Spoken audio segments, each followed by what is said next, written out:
He's the one in the black briefs and white leggings. My grandfather. Don't bother looking, he's not there yet.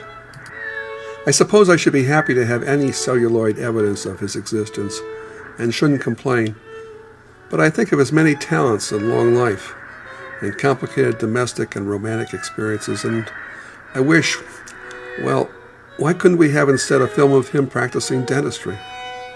He was, after all, a leading dentist in that Breton city. Also, he spoke 5 languages, played tournament tennis with a racket of his own design, produced 3 sons and a daughter.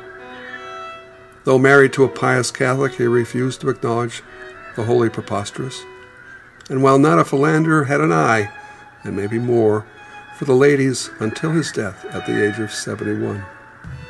Here he is finally, entering from the right. He survived 2 wars and grew bald. In his last days, he promised that if there were an afterlife, he would do his best to return, if only briefly, with the news.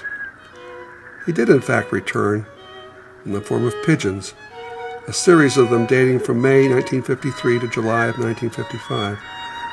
But his reports of the afterlife were difficult to decipher, and even when deciphered, contradictory. But my point is that of all of Raoul C's accomplishments and activities, wrestling was at best a minor distraction. His membership in the Ligue de Cache Masculin Breton lasted for only 2 years. How much more could have been gleaned about his character if we had a film of him discussing, say, how he came to invent the wire-strung racket, or his faith that Europe would finally be united. Even to watch his face in his last years as a charming girl passed by him on the sidewalk, or to see him at the wheel of his beloved Georges Roy, or teasing the maids, or practicing the violin, or sitting with his eyes closed in the loge of the local opera house, or stealing away from the pious one, or researching the history of Metempsychose. Finally he rises and begins to wrestle. Watch.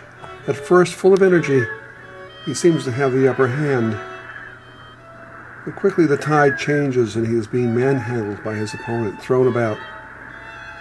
His face is often obscured, and instead we're invited to focus on his backside. The whole thing becomes comic, embarrassing, demeaning. This is no way to survive in history. In a way, I wish I hadn't recognized him as I browsed the archives of the League.